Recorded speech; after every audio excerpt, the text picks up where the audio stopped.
Isang magandang araw sa inyong lahat mga kaparmers. Welcome na naman muli sa ating YouTube channel.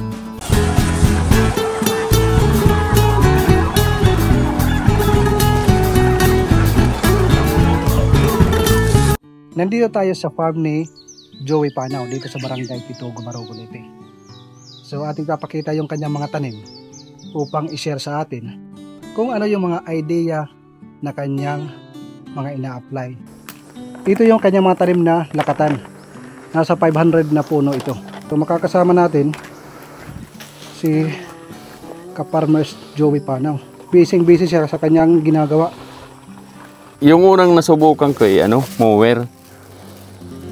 Maganda rin.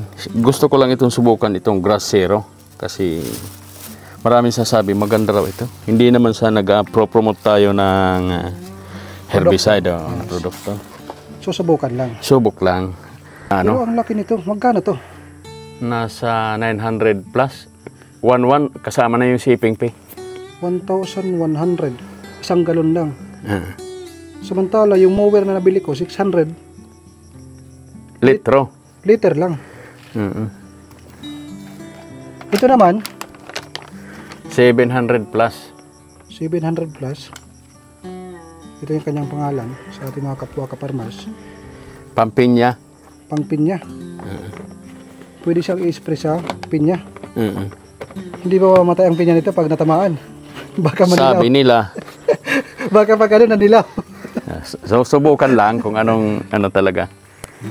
Bago pa lang naman tayong nagano. Kasi ang ko talaga ay bilyar. Bilyar na laro. Kaso wala tayong doon. Wala tayong kinabukasan siguro. Mas maganda dito. Dito ka kaysa magja-jogging tayo. Mas maganda yung magtanim siguro. Papawisan ka na, mayroon ka pa produkto. Sa bilyar? Sa bilyar wala. Talo palagi. Palaging talo. Masarap lang ang tawanan. Unang tanim ko nung lakatan. So ayan mga kaparmers yung kanya mga lakatan. Unang tanim ko ng lakatan, nasa 100 lang. Medyo maganda-ganda yung kita, kaya dinagdagan. Ang target ko talaga dito ay nyugan lang. Ang nyugan, lugi ka sa pagpapagapas ng damo. Maraming lasones yan. Nyug, 5 meters ang interval nila. Gitna niyan, lansones.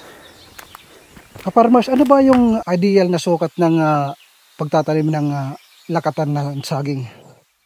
Saging, yung unang ko, 2.5 by 3. 2.5 by 3 meters. 2.5 by 3. Oo, masyadong malaki. Kaya nung meron naman ako tanim doon, 1.5 meters lang by 3 naman. Kasi pag nag-spray ka ng pataba, matatamaan lahat ng dahon. Oo. Hindi lulusot yung yung spray. Oo. Kasi kung masyadong sikipan, yung mga dahon, mahirapan kang sumiksik. Hindi matamaan lahat ng dahon. Ito lang sunis ko. Tayo din tumira nito, mag-graft. Ikaw din nag-grafting nito? Oo, grafted dyan. So mga ilang taon ito bubunga? Pag grafted daw, base sa pag-aaral ng karamihan, mga dalubhasa ay 8 hanggang 10. Pero pag hindi grafted, mabot ito ng 15 years. 15 years? Oo. 8 taon? 8 taon, oo. Abot pa. Ilang taon ka na ngayon, Kaparmers? 50 pa lang. Kaya pa. Marami yan. So, Gandun yan, mga lansones. Ito yung mga tanong ng karamihan natin, Kaparmers.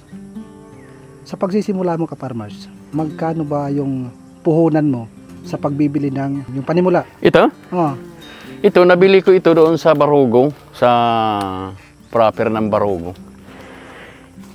50 pesos bawat isa. Pero ang binili ko nito, 16 pieces lang. 16 pieces. Yung laman nito ang inano ko. Yung kanyang pinakapuno. Ilalagay mo sa plat, parang yung mga panibago ngayong teknolohiya. Yung parang ilalalo mo sa isang plat. Tapos pag tumubo, dyan mo sa itatanim. So pagkatapos ng 16 na puno, mahigit 200 na tanim ko. Grabe mga kaparmers. Kung bibili ka ng suhi, bawat isa nito 50. Isa 100. Malaki-laki. So kung bibili ka ng 100 Times 50, times 50, 5,000, di ba? 5,000. Samantala, ang kanyang binili This size lang. is 16 pieces times 50, 800 lang. 100 lang. Tapos, binalatan niya yung makabagong teknolohiya na ginagawa, nakikita natin sa mga social media, yun ang ginawa ni Ka-Farmers Joey. So, sa 16 na puno, Mahigit 200. mahigit 200 ang napuntahan. Ito yung bago ko. May bago ko dito. Dito. Ganda.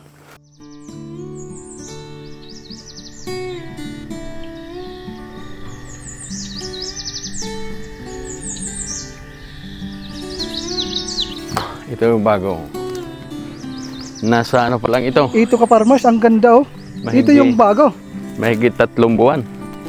3 buwan simula ng itananim. Oo, wala pa itong spray. Wala pang patabang apply. So paano ang simula mo dito sa bago na ito? Ganun pa rin. Yung laman pa rin. Pero ngayon, marami naman tayong mapapagkuhanan ng suhi. Direct na, kukuhan tayong suhi. Anong sa isang ideal na suhi na... Mas maganda, maliit. Kasi pagka ganito, namamatay na to. Ang mga isang 12 inches. 12 inches. Ganda mga Ka-Farmers. Alam niyo mga Ka-Farmers, itong lugar na ito dati, isa lang itong lugar na walang talim, empty. Ito ba yung nabili mo? Sa ating mga ninuno. Sa mga ninuno. Di igorot. Mga apoy-apoy. Apoy-apoy. Kita pag kanino-ninuan. Yun. May lansones din yan. Ayan. Itong nyog, 6 meters. Tapos, ang sentro, 6 meters din yan, lansones. So 6 meter by 6 meter ang coconut dwarf. Then sa gitna, lansones, intercrop. So mula doon sa coconut dwarf na yan, 6 meter, mula dito 6 meter. Habang tayo aantay para lumaki yung lansones at saka yung nyog, nilagyan muna natin ng saging. Ng bangaran na saging. Bangaran. Ito? Sa amin, bangaran. Sa lakatan. Dito sa amin, ito yung pinakamahal na saging. Oo, sa ngayon, hindi man kasi ito eh. Dahil dinaanan tayo ng 2 bagyo. Yung Tino at saka yung Uwan. Mahal ngayon. Nasa 45 to 60 yung 1 kilo. Hilaw pa yun. Pag hinog? Pag hinog siguro kasi minsan nabili rin ako, maabot ng 90. Grabe. 1 kilo. Kalburo pa yun. Pinilit hinugin. Hindi pa yun na natural way na... Tapos, ito ngayon dapat i-sprayhan ko. Ito, mayroon tayong dito, pinya.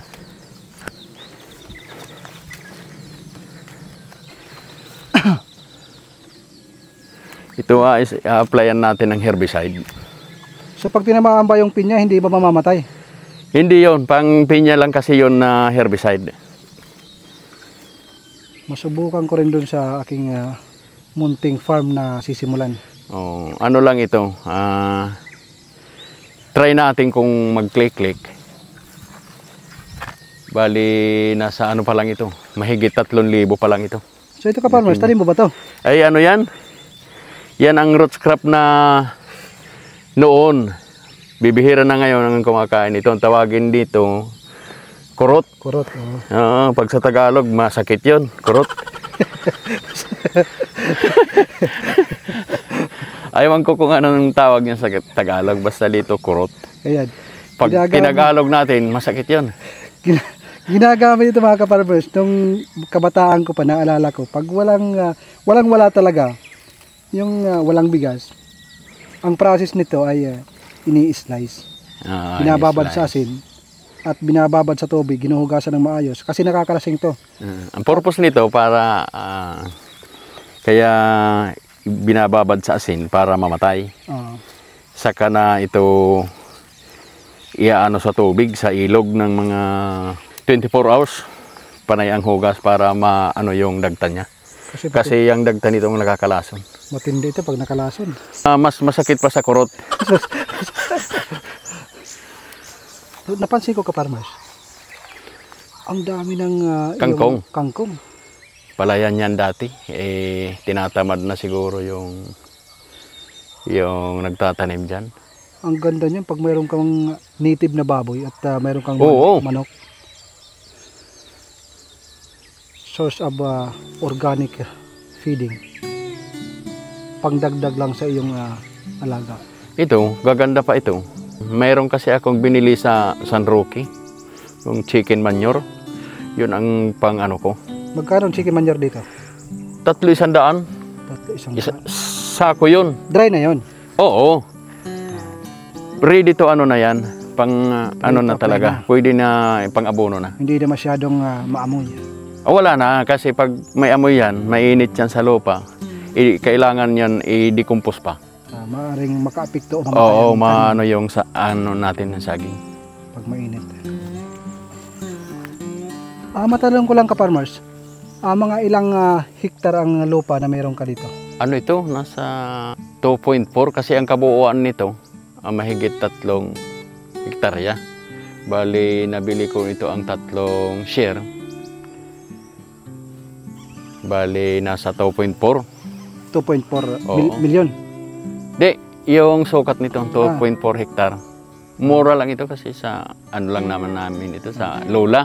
Sa mga kaninununuan. Oo, yung siguro mga wala nang balak yun umuwi dito kasi mayroong nasa Manila, mayroong naman nasa Ilocos.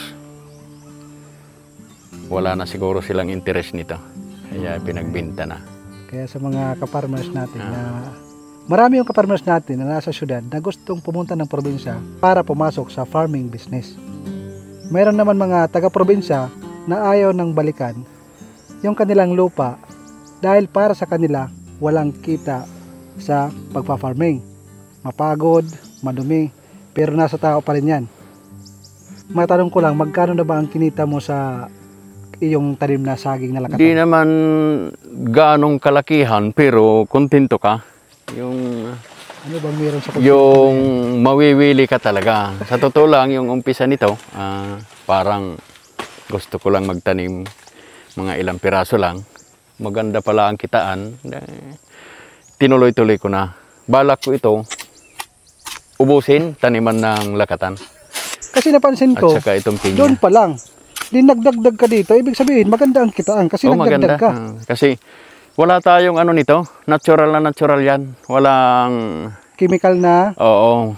Minsan, pagkatag-ulan kasi, pagkatag-ulan, tinatamaan ito ng sikatoka. Yan ang matinding kalaban ng lakatan. Yung dahon, tulad nito, sikatoka to. Kailangan madilip natin ito kaagad, matanggal natin ito.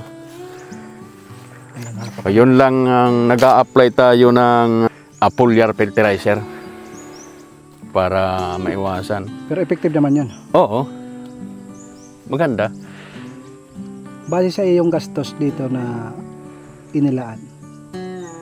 Mura lang yung yung ina-apply natin kasi yung apply natin na foliar fertilizer isang 80 to 100 ml lang, isang knapsack sprayer na yun na 16 liter. Kasi na yun. Dalawang sprayer lang ito. Okay na. Kaysa bibili tayo ng chemical fertilizer. Marami kasing mga matataas na nyog, malayo yung mga ugat nila. Silang nakikinabang bago yung saging. Kumbaga naunahan sila. Oo. Ang ano ko,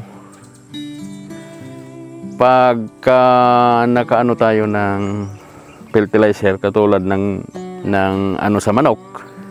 Yung dumi ng manok. Oo. Abot naman yung ugat dito ng nyog. Dito na lang tayo sa saging, lahat na sila nakikinabang. Kung makikita mo yung nyog bago yan itong linisin natin, wala kang makikita ni isang bunga. Pero kung makikita mo ngayon, marami pa, halos puno. Ang mahal pa naman ng yung kopra. Yun ang isang nakakapag ano sa atin na magtanim. Kapag pagana. Oo. Ganda oh. Loaded ang Ang bunga. una, jogging. Pag umaga, jogging. Wala. Daily routine mo sa una is jogging. Jogging. Pero iniba mo. Oo. Instead na mag-jogging, kasi mag-uubos ka ng oras, mag-uubos ka ng lakas, Dito na tayo. mas Dito maganda Oo. dito sa farming. Papawisan ka naman dito eh. Ang ganda ng Oo. idea. Kasi nung una, meron kasi akong arthritis. Halos linggo-linggo namamagayan pa ako. Nawawala pag nagja-jogging. Ang ginawa ko, alin kaya mas maganda kung magtanim ako, papawisan din naman ako ah. Yun, simula noon, medyo wala na. Sa bagay, hindi na tayo nakakapag-inom ng ano kasi busy tayo sa farming. So, Nawiwili mga tayo kapartners, dito. pag mayroon kang bisyo na ganito, nawawala yung masama mong bisyo.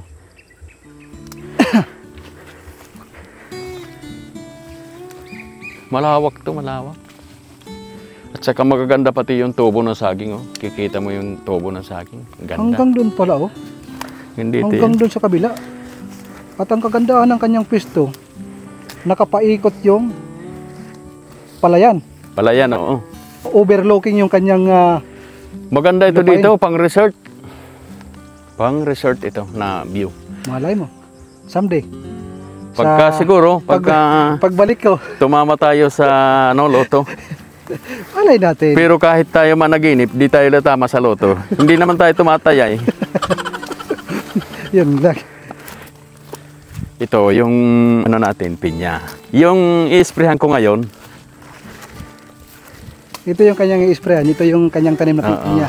Once na ito ay ma-sprayan, biglang sibol ito mga kaparmers. oo, ano yan? Parang bubuka yung ano niya. Bubuka yung mga dahon, yung mga puno. Pag nalinisan ito. Hindi naman kasi ito ganito dapat eh. Napabayaan lang ito gawa nung nabisi tayo. Oh, yung nalinisan ko, tingnan mo, maganda na. Ito. So ito yung nalinisan ng mga kaparmers. Oo. Ano lang, bunot-bunot lang. Hindi yung linis talaga. Bunot-bunot lang. Pero maganda rin na nalinisan kahit pa konti-konti lang. Mayroon pa rin yung lansonis. Kapalibot pa rin yan, lansonis. Mga nasa ilang puno ang lansonis mo? Na mahigit 90. 90 na puno. Oo. Habang ikaw ay nag-harvest ng pinya, saging, at nag-aantay ka ng iyong coconut dwarf at saka itong lansonis, Mayroon tayong pinya. mayroon pansamantala. Pansamantala, pero sabi pa nga ni kaparmers, maganda ang kita. Ito, medyo maganda na rin itong natin. Pinya. Ito naman, mayroon akong bago ko itong inisprehan, lalagyan natin ng kamuting kahoy. Kamuting kahoy. Oo, pang snack naman. Maganda yan kasi pag may kamuting kahoy, hindi tumutubo yung mga ibang damo. Oo. Natatalo yung mga damo sa kamuting kahoy. Oo, mayroon tayong kakao. Mayroong mangga. Sa kakao, maganda din ang kitaan. Nakita ko sa ibang mga kaparmers natin. Yung mangga natin, inano na natin. Ikaw lang nag-grafting nito? Ako lang. Oo, makikita natin may dahon na yan. Oh, ito mga kaparmers, pakita natin. Yan. So mga, paano ba ang way? Ano Ba ito? ang yung sekreto? Yung sekreto kasi marami na nag-share ng idea Kukuha paano tayo. mag-grafting. Sayon ito. Sa sayon, kukuha ka doon sa mother tree, yung namumunga na mangga, doon ka kukuha. Oh, mag-experiment tayo. Ito kasi, Carabao Mingo ito. Itong puno natin, Indian Mingo. Pero papatuloy tayo dito ng Indian Mingo, yung kabila. Carabao Mingo. Buhay na mga kaparmers, oh. May dahon na yan. May dahon na. Nasa 2 linggo na yan. Magaling. Babalikan natin yan mga kaparmers. Tapos, mayroon tayong Avocado. avocado. Wala pa tayong nakikitang magandang variety dito na pandugtong. Pero, Ito, dito lang kasi ito sa amin. Native lang ito. Yung native, yung maliliit na ano. Nadampot ko lang ito eh. Base sa akin nakikita ngayon, halos wala ng tanim na avocado. Sa una, Oo, napakarami. bibihira. Oo. Bibihira na lang yung avocado. Pero, pag nakakita ko ng magandang variety, yun ang igragrap ko dyan. Tatap mo. Pandugtong. Oo. Itong ano natin, junk fruit. Ano ito? Ibrak ba to? Nakita ko lang ito sa kaibigan ko. Ang lalaki, halos lahat puro laman. Wala kang makitang ano. Matamis pati. Ang pinakamasarap daw na Grafted din to. Buhay langka na. is nasa Burawin ba? Hindi ako nagkakamali. Meron ngayon yung mga nakikita natin sa social media, ay pula. Oh, yung pula. Kalimutan kong pangalan yun. Paki-comment mga ka-farmers kung ano yung pangalan. Ito yung mga bago natin. Ano. Ito, lakatan.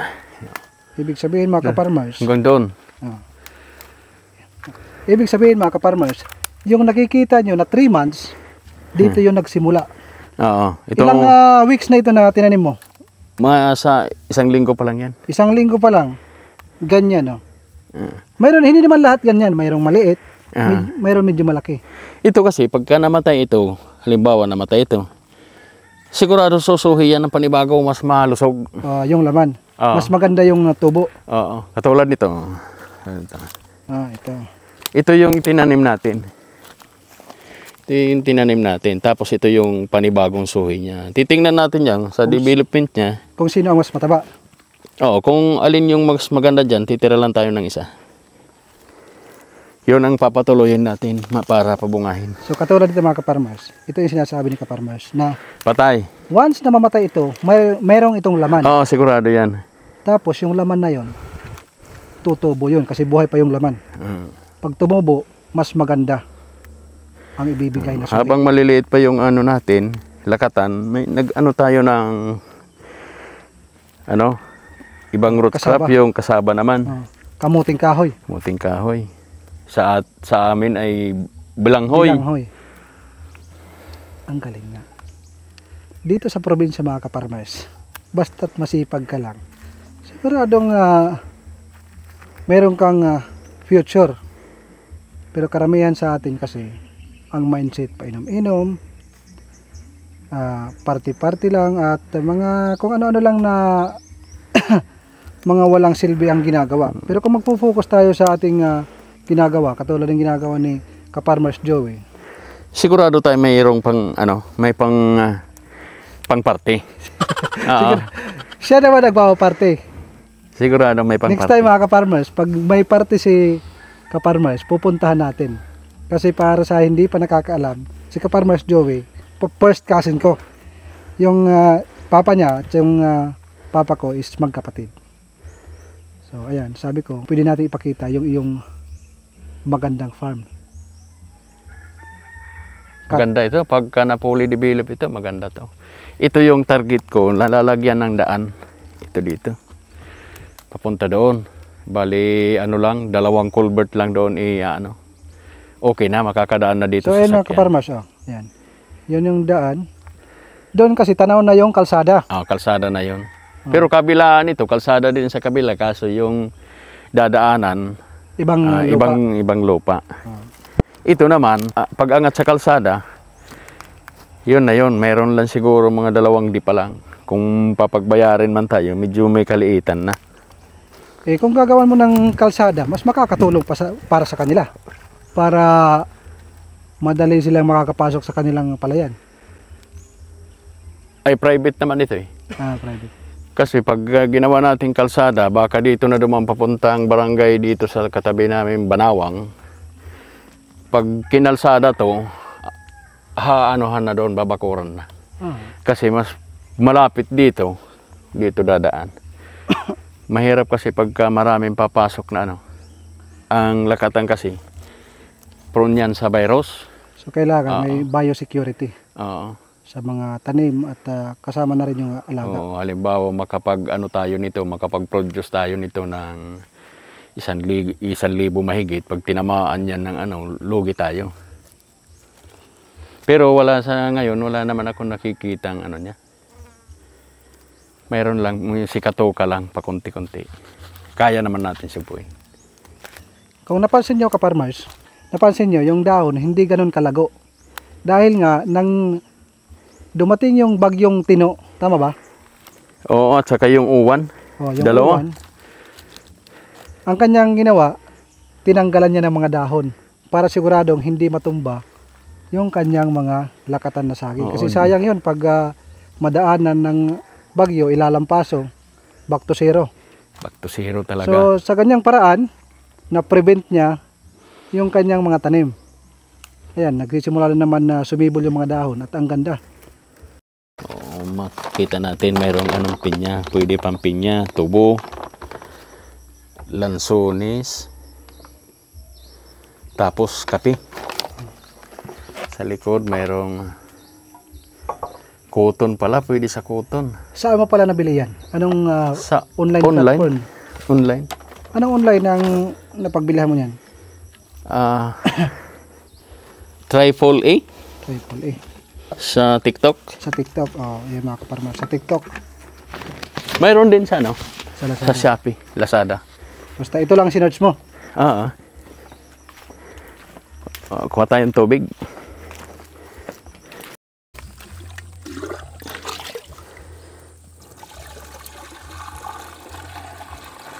Itong tubig na ito, galing sa ilalim ng lupa.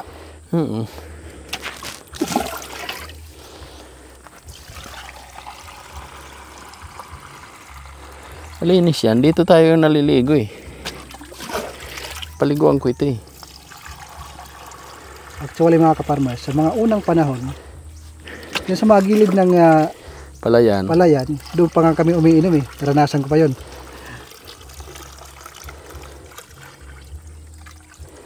Gandang pagkakahalo. So ang kanyang machine na ginamit, galing ha. Aron ito, mayroon na itong baterya.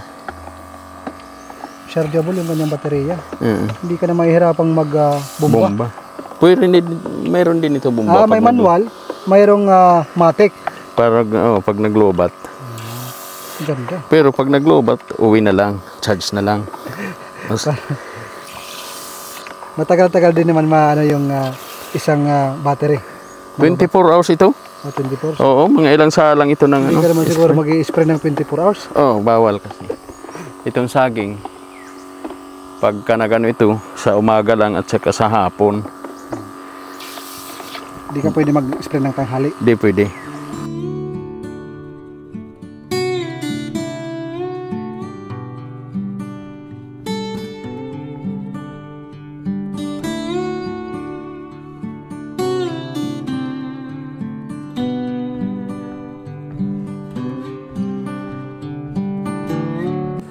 So ayun mga kaparmers, hanggang dito na lang muna. Maraming salamat kay kaparmers Joey sa kanyang oras. Baka mayroon kang gustong ibahagi bago kami umalis. Yun na. Sa mga gusto magpapawis, pinawisan na ako mga ka-farmers. Nakakapawis talaga. Yun ang ano natin, goal na magpagpawisan tayo sa araw-araw na. No? Kaysa na magja-jogging lang. Instead na mag-jogging, inilaan niya yung oras niya dito sa farm. Napakaganda nga naman.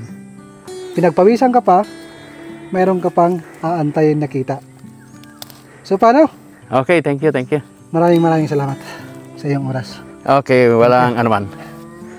Pagpalain nawa kayo.